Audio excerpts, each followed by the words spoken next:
Hey guys, what's up? It's Imurgency and welcome back to my channel. I'm here today to tell you that I was wrong. I was out of line and out of pocket, and I really should not have said what I said. And I apologize for that. And from here on out, I will not open my mouth on anything that I do not have the full information on, and I will forever be growing and learning from this past experience.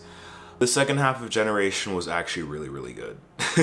That's right, in today's video we're going to be talking about Generation again. About a month or two ago I spoke about the show Generation, and at that point it had stopped production because of COVID and stopped like halfway throughout the season. And as of July they have put out the rest of the episodes for the season, so now we have a better sense of like what Generation really is. So I took the liberty of watching the rest of those episodes, and I want to talk about it because it was actually better than I thought it was going to be. But before we do that, if you are new to the channel, make sure to hit that subscribe button and turn on post notifications so you don't miss when I post, and to also follow me on my social medias here at Imurgency to keep up with me. I post on Instagram a lot, so if you want to follow me there. Anyways, if you've not seen my first review of Generation, I strongly recommend you watch it because again, we're going to be updating a lot of the opinions I had on there. And I think where we last left off, my general opinion was that it wasn't really giving what it was supposed to give. I felt like a lot of the plot points were like really hollow because we really didn't get to know any of the characters. They made like the main plot of like that first half about characters that we had no context of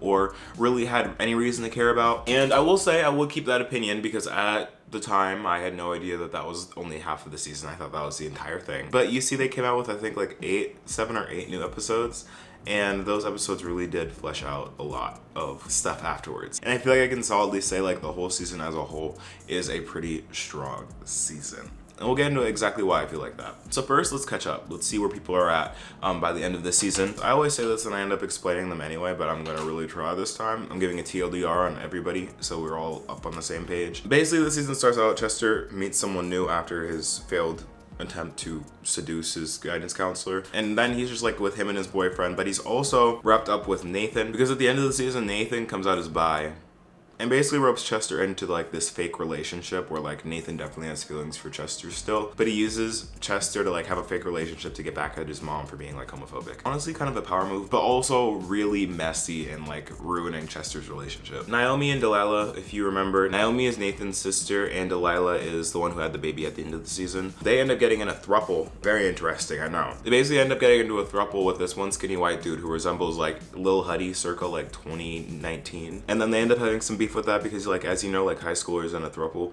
that doesn't sound like it would go down well. And then Ariana, I'm gonna say Ariana because I actually didn't talk about her much or really at all in like the first review I did on Generation, but in this season we really get to see more of her character in like the sense of like her self-identity, and as she describes it, is like really trapped in like the toxic masculinity in her household. She also ends up on Witch Talk and becomes like a witch, which is really cool and was like a funny bit, but overall I feel like a lot of people did her dirty, and by now I think we're used to like the one black woman in these kind of shows just really being paid dust. If you watch my videos, you see the theme. And then finally, one of the characters that I feel like has been through like the most and had like the most development, had like the most time on them, is Riley and Greta. Riley and Greta, I would say. I'm putting them in a combo deal, but I would say more so Riley, especially towards like the end of the season. Riley just is going through a lot, and she's like really caught up in like the teenage angst of it all. She has a bunch of family issues, like her dad has a new like really young girlfriend, and her mom just really isn't in a great headspace, so she's kind of like forced to like fend for herself. And if that's not bad enough, she also has a bunch of confusing feelings about Greta. If there's one thing about this show is that nobody knows how to communicate, and I know it's based on high school,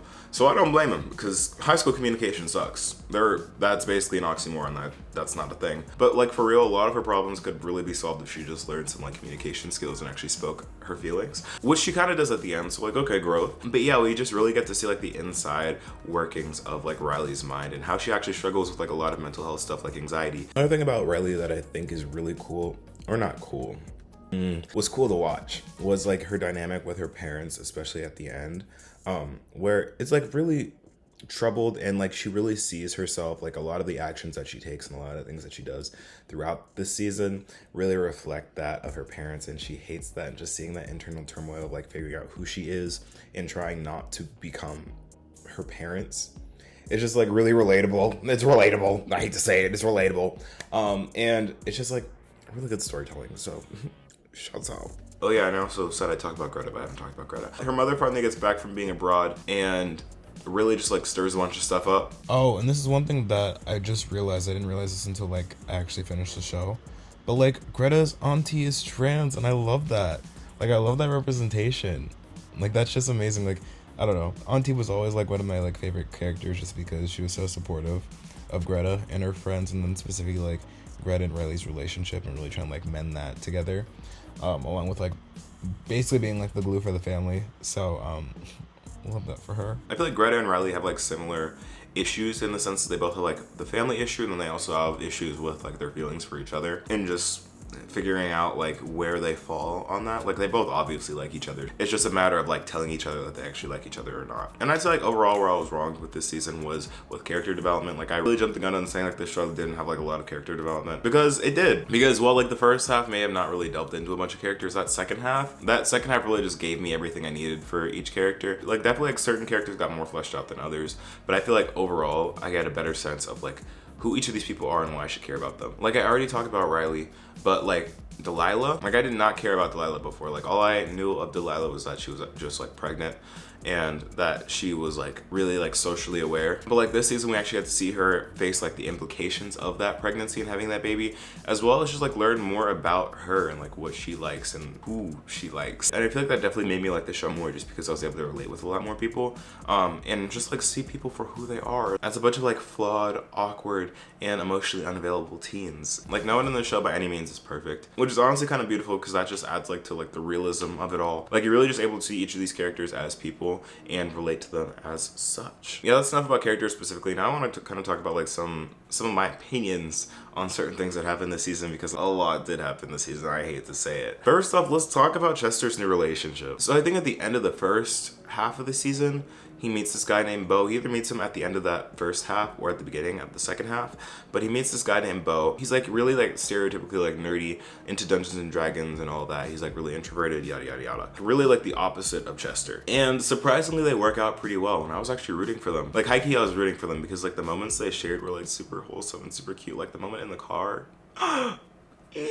Or like when they went to go like smash stuff together, like oh my god, loved them together. But spoiler alert, they end up breaking up because Bo was like really uncomfortable with like Nathan's whole situation with Chester and like the fake dating thing and him not like telling him, which is like understandable, but like they work past it. But then something else comes up and like shatters the relationship, and I feel like it really just comes down to Bo's insecurity about himself. Like at no point in this season, no matter what the two of them went through, did it ever give like break up. Like it never gave break up. Like nothing seemed like irreparable. It just became a matter of Bo becoming so scared and so insecure that someone like Chester could like him. I personally think that Bo was just looking for like the first excuse to really get out of that relationship, because he was insecure about it. Like he was trying to find something to justify the thoughts in his own head that he was having about like I don't deserve Chester, like I like him more than he likes me. Like he was trying to find a reason to justify those thoughts in his head, and once he finally had something, he ran with it and like self-sabotage. Bo, if there's a season 2, I hope you fix whatever you got going on there. Honestly, at this point, I don't know if I want them to be together again. Like, hate to say it. I just thought they were cute for the moment, but like now, I don't know. You lost your chance with Chester. Chester's a good one. He's flawed. He's really flawed, but he's a good one. And kind of in tandem with that, because like she's related, but can we talk about Nathan's mom? Nathan's mother is the crux, not the crux, the bane to my existence. It's just the way that she's in everybody's business, but is so unaware. Like her self-awareness is on zero. Like I just don't understand how at your big age you can just not tell when you're the problem, you know? Like she is like fully like a grown adult, like a full boomer, acting just as immature as her teenage children and their friends. Like I don't get it. Like how do you just not see that you're the problem? Like I feel so bad for Nathan's dad, because Nathan's dad actually genuinely wants to try. Of course he's too shy to actually do it. But like Nathan's mom, why does she make everything about her? Like why does she always try and play the victim? Like, oh my god, my kids hate me. Like why? I wonder why. Because she's always lying, she's always being super judgmental, and she never actually cares about what her kids or what anyone else really wants. If she doesn't get what she wants, then basically it's an entire lost cause. She's like the driving factor behind like why Bo and Chester broke up, which is kind of like why are you talking to a child that way? Like literally, why are you talking to a child that way? Like why is it your business? Like I just really didn't like that scene between Nathan's mom and Bo, because like what are you doing? Like someone get her some help. Like I'm glad the parents are separating. That's a terrible thing to say, but like honestly I feel like it's for the best. And just like overall, I know I said like for like the first half like it was kind of like stale, like nothing really happened. This second half was just generally messy. Like this whole season was just so messy, like so many lies, so many love triangles. Like, let's not even get into the love triangles because there are too many to count. Like, everyone in this show is in a love triangle and none of them work out well. But then again, like, when do they ever? And I feel like the messiest episode, by far the messiest episode, has to be the final episode. I know we're jumping around here. I know we're going out of order, but we're gonna be talking about the finale now. Just because of how messy it was. Like, it really just showed like what happens when you bring a bunch of teens together that have a lot of angst and hormones all boiling together. Let that all finally erupt under the influence of drugs and alcohol. Like, it really just was a mess, and I don't know how else to describe it. It was a mess. Like, literally all the love triangles broke down. Bo and Chester broke up and Nathan kind of was in there doing his thing. And then Nathan and Chester had this really weird scene where, sorry, we're drifting off the plot for a second to really address this. Like, there was a scene where Chester was about to go and shower and it was just Chester and Nathan was watching him. Why, I get it, it's an HBO show, but why did they feel the need to give Chester a nude scene? Like, why did they, what was the reason? I just don't understand why that needed to be there. There could have been a blur. Like, we did not need to see the meat. And this is my regular schedule reminder that they should make more modern dramas based in college, because it is weird that they continuously sexualize high schoolers. But following along that scene, there was also like this really messy thing where Chester was trying to rebound off of Nathan. Nathan's like, do you really want to kiss me or what? And Chester's like, I don't. And then there's also the fallout between Riley, Greta, and then that third one who was just in there to mess everything up. I really didn't like her. I really didn't like her at all. She was getting in the way of Riley and Greta, and they just deserved to be together. Like, it was just generally a messy episode. Like, no one was safe. No one came out of that happy.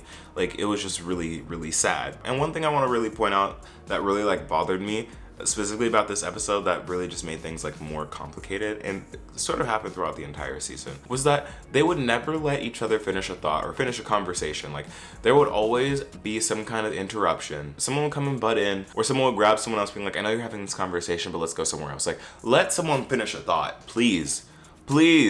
Or at least if you're being the one being pulled around, just like have some agency, have something to like pause your friend and be like, hold on, let me finish my thought. Let me finish having this important conversation that I'm trying to have with someone. Instead of just being like pulled around like a rag doll. Like, I just didn't get that. Like, I didn't understand. Like, so many things could have been avoided and life would have been so much easier, honestly, if people would just finish their conversations and finish their thoughts. I'm kind of losing light here. I gotta stop filming right before sundown. So I'm gonna try and wrap this up and be quick. The last major thing I want to talk about is like that final scene. They left us off with a cliffhanger, which makes me think that we're getting a season 2. But the very last scene of the season is Chester being up on that giant billboard sign that he was on in episode 1. He calls his guidance counselor again. His guidance counselor is a good friend or a good guidance counselor and just sits there with him for a bit. But they leave off with a cliffhanger of someone actually pulls up to the billboard with Chester, but we don't get to see who. But we do get to see that Chester's like really excited. He's like, oh, you showed up. And they're so sneaky for that. Like, it really gave like love victory. Like, who is it? My prediction is that it's either Riley or it's Sam. Like, I don't think it was Bo, and I don't think it was Nathan because he was too happy. Like, his reaction was too happy. And I don't feel like he would be happy to see either one of them at first. So that's my prediction, it's one of them. But let me know who you think it is down in the comments below. But yeah, that's all I have to say about this first season of Generation. I definitely feel like this second installation, the second half of the season, did wonders for the show. And I would rate it, what did I rate it before? Hold on. Okay, I know, I know how this looks. Very budget, I know, we got the phone lighting. I didn't give this show a rating before, I just said that I wouldn't recommend it. I changed my opinion. I was wrong, y'all. I would recommend this now that the full season is out, and I definitely recommend that you do watch it.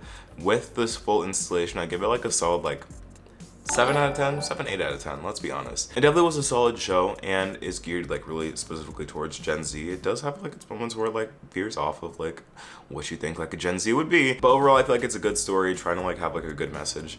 And it's pretty entertaining, so I can't complain. But yeah, that's gonna be it for this video, guys. Thank you so much for watching. If you are new to the channel, then hit that subscribe button and hit the post notifications button so you never miss when I post. If you enjoyed this video, let me know by leaving a like because that helps out a bunch. Let me know down in the comments below what you thought about the second part of Generation and what I should watch next. If you want to see more content from me in the future, make sure that you follow me on all my social medias here at Imurgency. And if you want to interact more with me and be a part of the community that we have going on here, then click the link in my description to join our community Discord. We're almost at 500 members, y'all. But other than that, thank you so much for watching. I've been Imurgency, and I will see you in the next video. Peace.